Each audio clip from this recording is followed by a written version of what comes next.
all heard of the one with the Amish? Oh, no. Romeo and Juliet. What? No. Amish Romeo and Juliet? Yeah, I'm saying that please. because the story is very comparable to good old Shakespeare's Romeo and Juliet. They don't call it that. That was just my own. Was it Hezekiah coined term.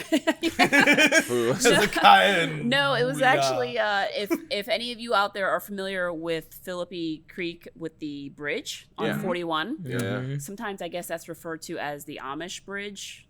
Philippi Creek Bridge, whatever it is. Okay, but when I was like looking up things about Sarasota and just kind of like weird spooky stuff, I came across this story and it had a lot of comparisons to the Romeo and Juliet story, and this is supposedly all true. So back, first of all, the Amish are very predominant here in Sarasota. It's the third largest community, the first two being Pennsylvania and Indiana. So Sarasota is the third largest. And with that, the Amish moved to Sarasota in the 1920s. So I have to establish that because this is like when that took place. Mm-hmm. Okay. Right? It wouldn't have taken place nowadays, right? But, right.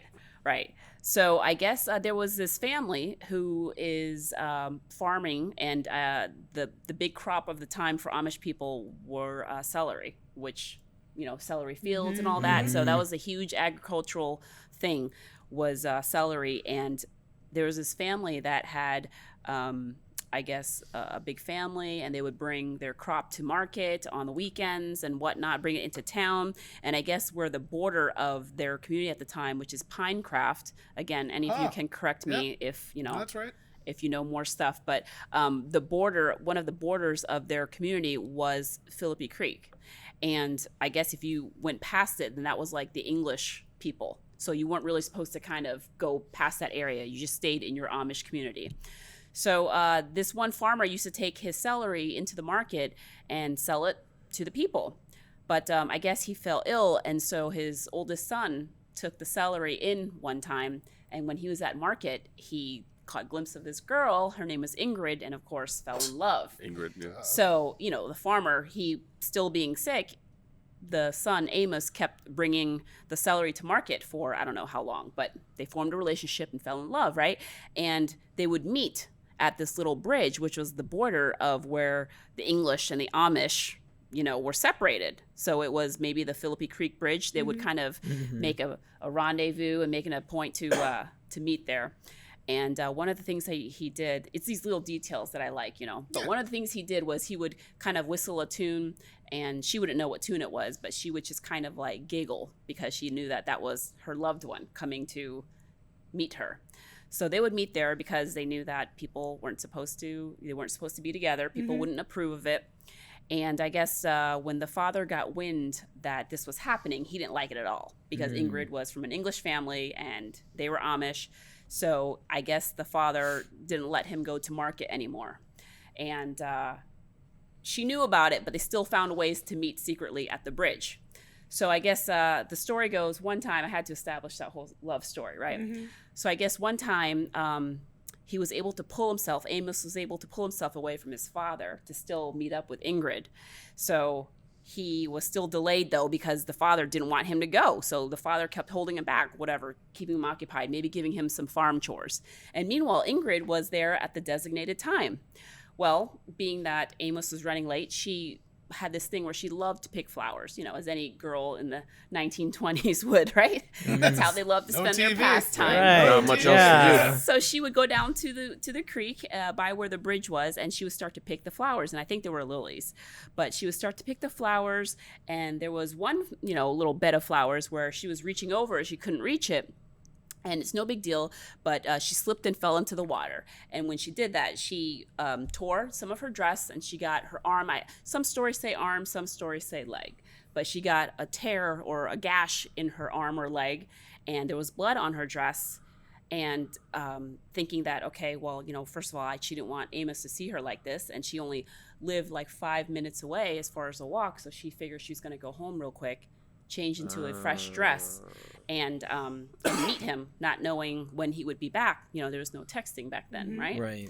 So she did that, but then I guess she also figured, like, wait a minute, if I come home and my parents see that my dress is all torn and I have blood all over, they're not going to like that. Yeah. So I guess she took the dress off, wearing her undergarments, wearing her, whatever it's called, maybe her nightie or whatever they called it back in the day, And she threw it there, and then she ran home to hopefully quickly change into a new dress so she could meet her lover.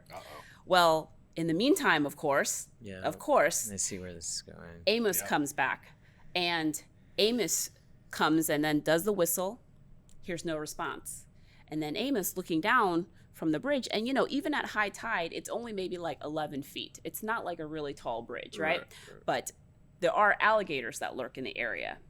So when Amos showed up and didn't hear a response from his whistling, figured that, oh my gosh, there's an alligator there, and sees her bloody, torn dress, thinking the worst has happened. He flung himself from the bridge, and I guess the alligators got him.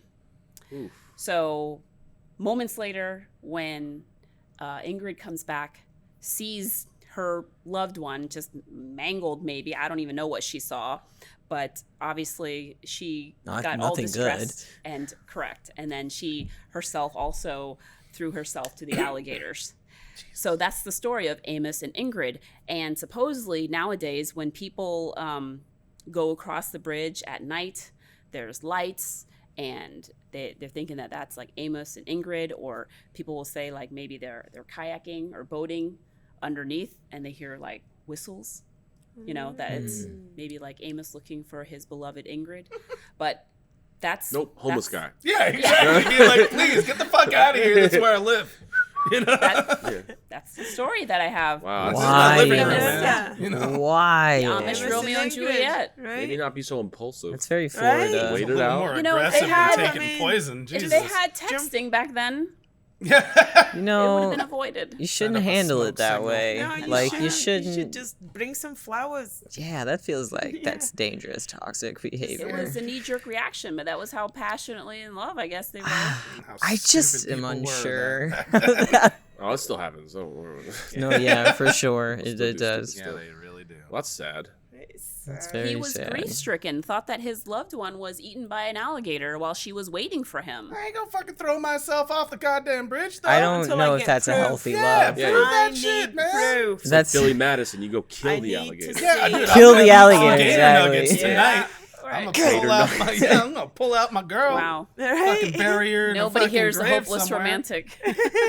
Yeah, nothing about that story is like, oh. They got alligators together. They loved each other. Is that what you felt about Romeo and Juliet too? I thought they were stupid, and also Yeah. I hated reading it because it's like, Romeo, That's the worst. Being Being forced to read that in like Macbeth back in the day. Oh Yeah. my Christ. Kill me. Oh, come on. Oh, there's 3 Love acts to that this? bit. Awesome. Fuck yeah.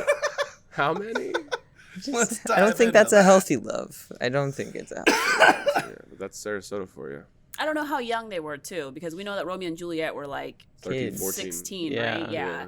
So I don't know how old Amos and Ingrid were, but we They know that sound were old young. as shit with those names. Right. Well, Amos I mean, is eternally 80 to me. yeah, he was born 80 years old. Benjamin Button, motherfucker. He knew his time Nice. came, so he threw himself off the bridge.